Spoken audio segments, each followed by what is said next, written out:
welcome to today's video. I'm just on the way to a Cat 2-3 race in Curdford with Marika from my old cycling club. She's the assistant commissaire in the race, and I'm going to be getting in the cars. Bit of a behind the scenes look at grassroots racing in the UK. Let's do it.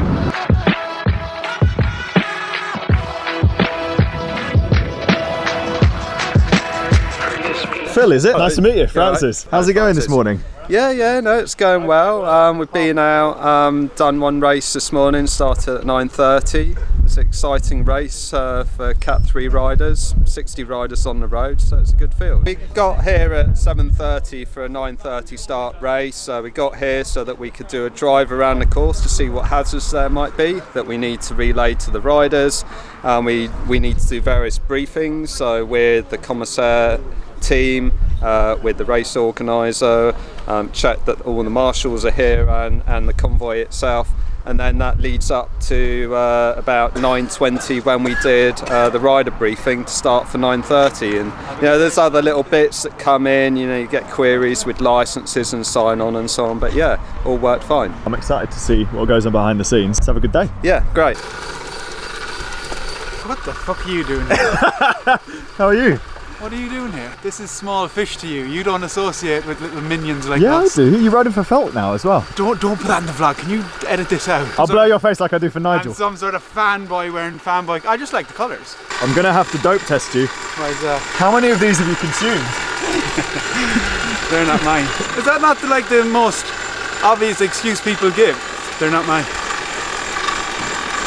Potholes, particularly at Plaistow on the cut through, around the narrow bridge, and then on the road back to Locks with the long drag.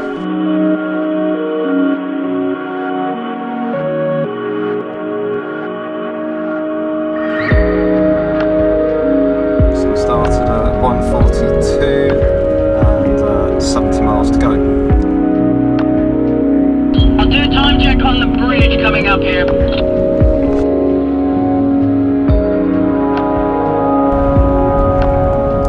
About 15 seconds. NEG, if you're able to get the numbers of these leaders, please. How many people do you have working on one race like this? On a race like this, we've got 4 vehicles, lead 1 vehicle, lead 2 vehicle, commissaire 1 vehicle, commissaire 2 vehicles. Each of those will have a driver. As we've got accredited marshals today, there's a lead marshal in lead car 1. We've got a medic car to deal with any incidents. Sometimes we might have another vehicle that's got spare wheels and things called the neutral service. Bridge, we're just about to cross. I'll do it from there. 5, 4. Received, clock, watch running. As you can see, anything can happen at any time. How many NEGs? You'd like 4 as a minimum. I think today we've got 5 plus a trainee. They are doing that sort of their own thing in comparison to, say, the convoy, which is doing specific roles. Com 2 to Com 1, where do you want to do that? Why are you stopping the race? It's just they're spreading out too much across the road, so it's just not safe. All together, very close on that last car. If you're going to do it, I'll do it soon. I don't mind you moving up and down, but I'm not having a rolling roadblock, or we'll go home. I've stopped the race because you lot are spreading out across the road too much. If you want to go over the line, move up or down, but don't spread across this far, yeah? We got it? Oh, we're going to go home. Okay? So there's no advantage, right? No. Yeah. Okay, so we'll start as a group, right? Copy that. Lead 1 and 2, pull away, please. Neutral's out. Okay. We got the neutral out for a minute or so here. So I've just switched cars with Marika now. A little bit of a different perspective on the race.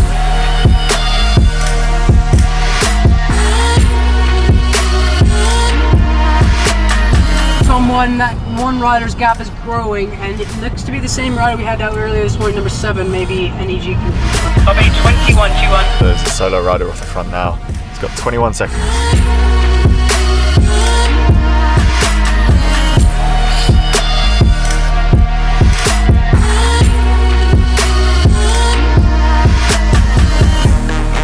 So it looks like a couple of guys have joined our man off the front. There's actually 4 of them off the front now, just over 30 seconds. Why are these riders in front of us now? This is the break in this race. They're now 1 minute ahead of the bunch. So we've dropped behind them so we can keep an eye on them, because it's unlikely the bunch will catch us back up. We may have individual riders coming across that will let past us, but otherwise we'll stay where we are unless the bunch makes a massive attempt to catch these guys, in which case, if the gap falls down, we'll come back out and let them come together. Column 2 to column 1, the gap between the bunch and the first group was about 45 seconds, is that right? So it's looking like it's going to be between these 4 guys. Marika reckons Southdown bikes. He's looking pretty strong compared to the other riders in the break. One of the guys has been out since nearly the start of the race. He'll be knackered. Stop looking behind you there, little number 7. Yeah. I just told you it was 2 minutes. No, he's going to miss it. So this corner up here is where I think I would have gone, but it's about a minute from there, I think.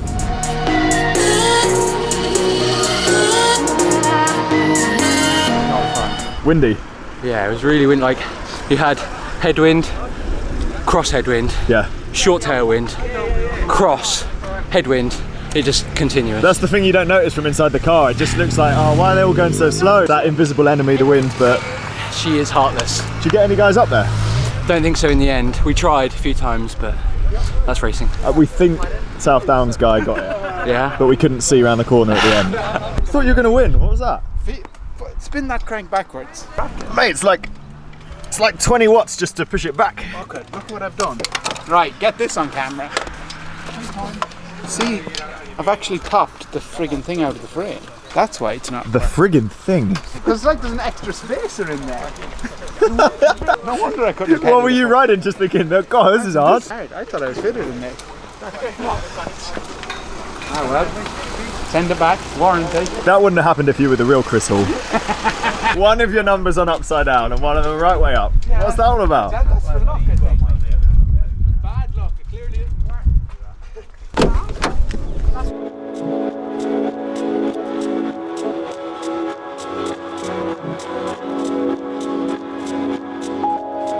So that is grassroots racing in the UK. This video had a little bit of an agenda. British cycling needs more commissaires. We would like to invite anyone who's interested in being a commissaire to give it a try. And this is sort of one way for people who don't know exactly what it's about to see how it works. Whether you're a racer but you've never seen it from that side before, or whether you're someone who is interested in racing, you might not race yourself, but you're interested in seeing a closer side of racing, it's a really good opportunity to get involved in the sport without flogging your guts out on the bike for 3 hours. So yeah, you can visit the British Cycling website, or you can contact your British Cycling Southeast Region events officer, and I think we can maybe flash up an email address or something at the end of this video. Yeah, I'll put a few more details in the description down below as usual. Today was good fun. Bike racing's a lot easier from in the cars. Way easier. So that was a pretty cool way to watch a race. As I said, I'll put the links down below to the British Cycling information. Commissaires have a crucial role in all BC races. What I didn't catch at the end of the race is when Phil and Marika were dishing out a few fines to riders. Things like crossing the white line, not wearing their proper team kit. Obviously it creates a bit of a problem when people go up the road and they don't realise they've got teammates working for them and that sort of thing. It's all voluntary, and I think you'll agree it's a shame we have a shortage at the moment. And if you're interested to know more, put some questions down below. I'm sure Marika will be happy to answer them. Check out that link. As usual, thank you for watching, and I'll catch you guys tomorrow.